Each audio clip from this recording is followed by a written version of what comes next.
있는 형사 드림폴입니다. 안녕하세요, 폴청자 여러분. 여러분은 그루밍 성폭력에 대해서 들어보셨나요? 그루밍이라는 말은 원래 그룸이라는 말에서 유래되었는데요. 바로 말을 돌보는 마부라는 뜻입니다. 마부가 하는 일이 무엇일까요?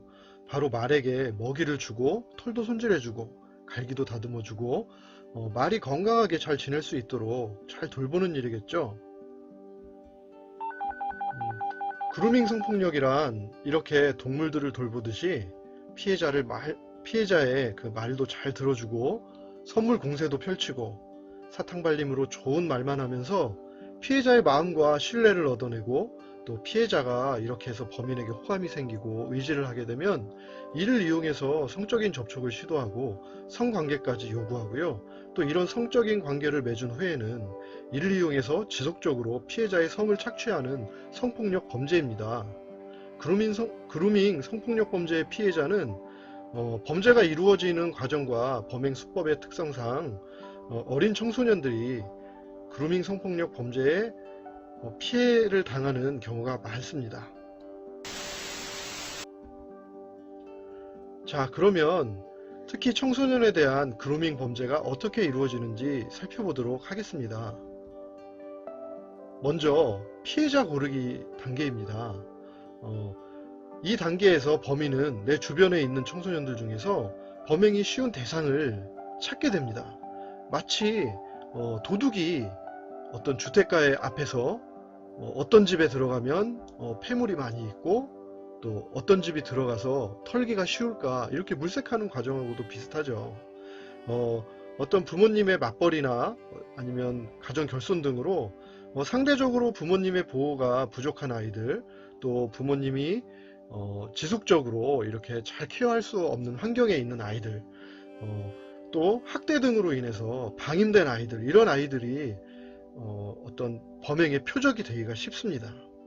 그리고 요즘은 SNS가 많이 발달했는데요. 이런 SNS 채팅 등을 통해서도 상담을 빙자해서 피해자를 찾게 되죠. 피해자를 고르게 된 이후에는 이 피해자의 신뢰를 얻으려고 노력을 합니다. 말을 잘 들어주고 맞장구도 쳐주고 무조건 편들어주고 부모님하고 어떤 사이가 안 좋다든지 이런 갈등을 얘기하면 서로 이렇게 관계 회복을 위해서 상담을 해주는 것이 아니라, 야, 너네 부모님 이상하다, 무슨 그런 부모님이 있냐, 그 부모님 믿지 말고 나를 믿어라, 뭐 이런 식으로 부모님하고의 관계를 단절시키고 자신을 신뢰할 수 있도록 그런 식으로 이제 상담을 하게 되죠. 그래서 아이들은 정말 자신의 편을 들어주고 말을 잘 들어주고 자신의 생각에 대해서 옳다고 칭찬해주고 말해주고 또 믿어주는, 지지하는 이 가해자를 심리적으로 점차 의존하게 되고 또 신뢰하게 됩니다.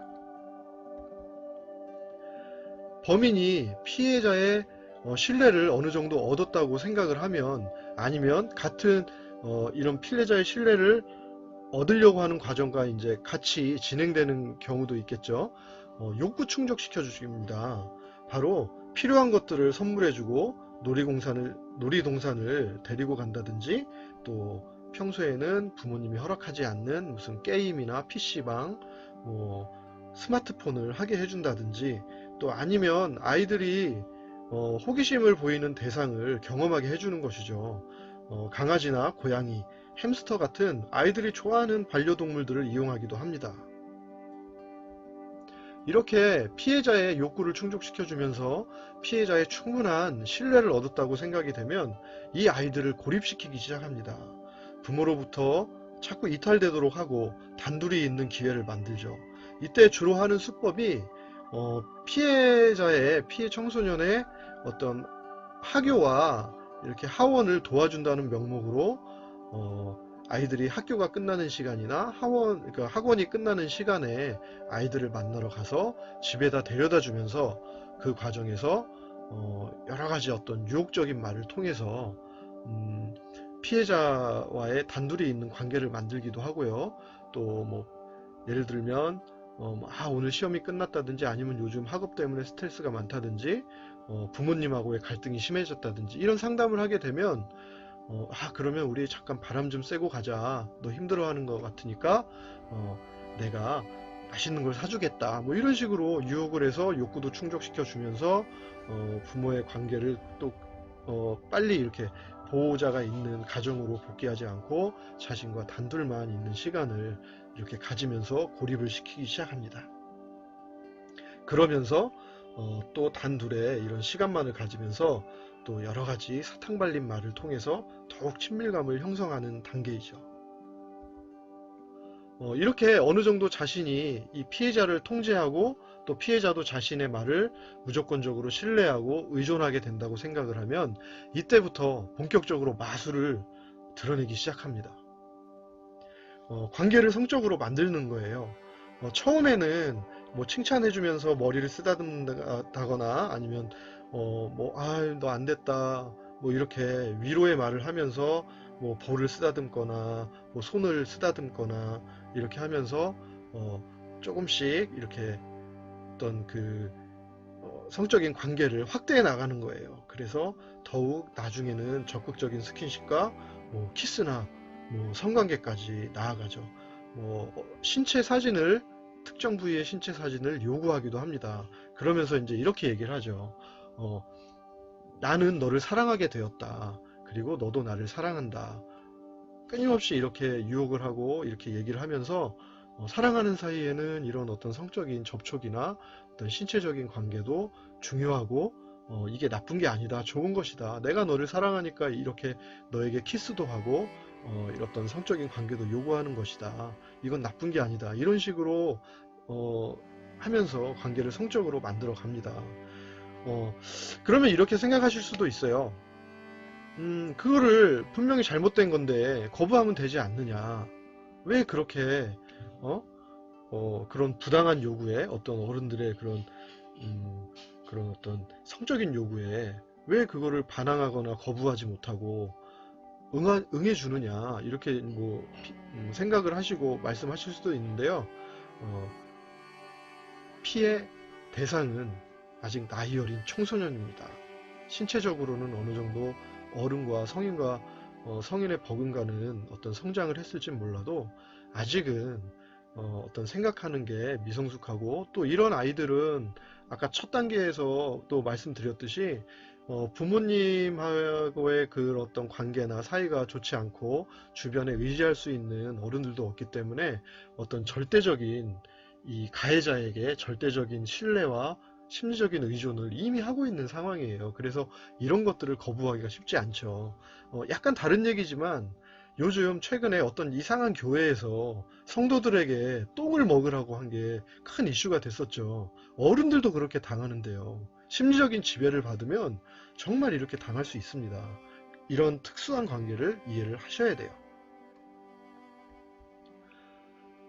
성적인 관계까지 나아가면요. 이제 통제 유지하기입니다. 무슨 말이냐면 이제 이 성적인 관계까지 나아가게 된 이후에 이를 빌미로 협박을 하죠. 너 계속 나의 어떤 이런 요구에 응하지 않으면 또 이런 일들을 부모님한테 알리겠다. 주변에 알리겠다. 학교 친구들이 알면 어떻게 되겠니? 제가 그 전 시간에 말씀드렸던 몽캠 피싱과의 어떤 그런 협박하는 수준하고 비슷하죠. 이렇게 되면 아이들은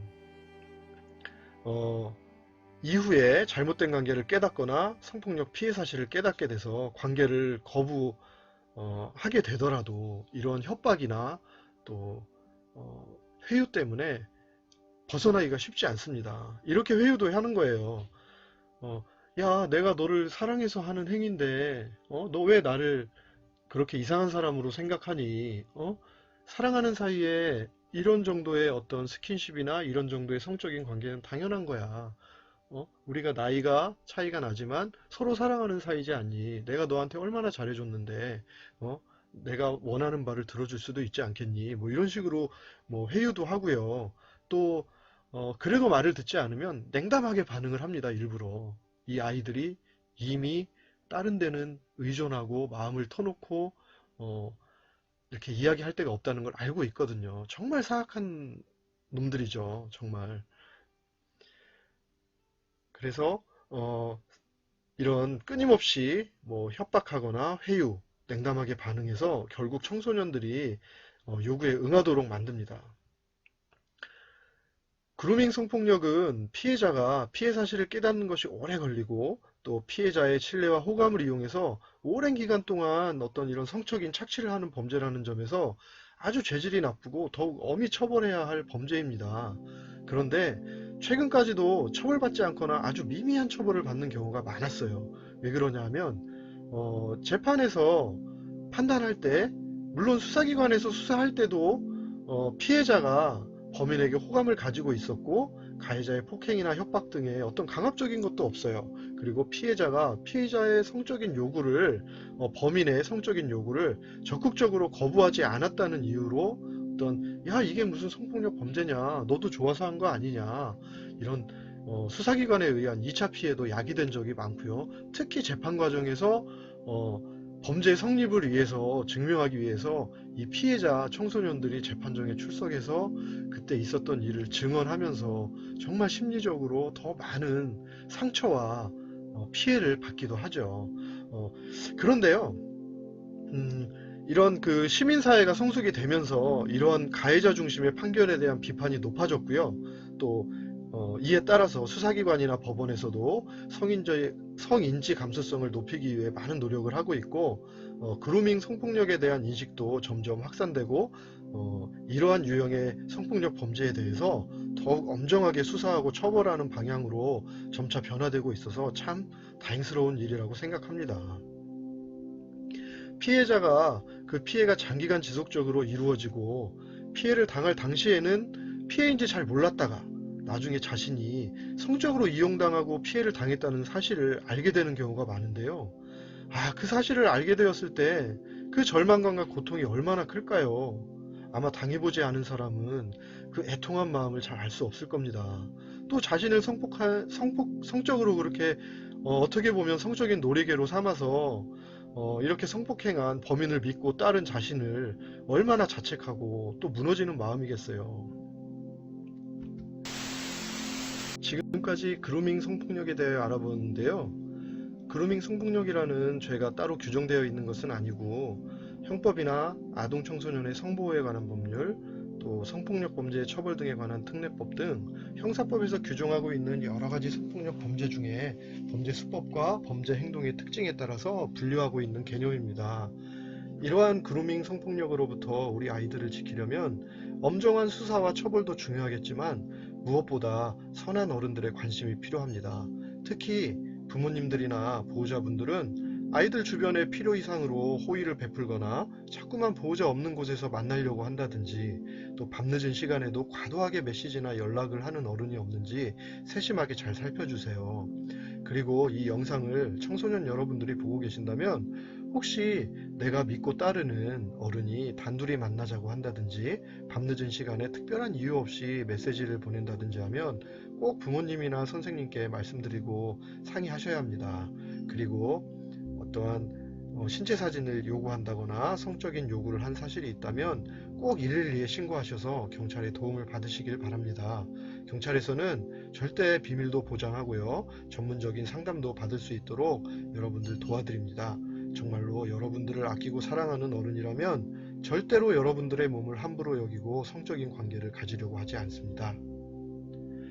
코로나로 모두 힘든 요즘입니다. 폴청자 여러분 모두 건강하시고 다음 영상으로 찾아뵙겠습니다. 고맙습니다. 수사의 완성은 언제나 사람입니다.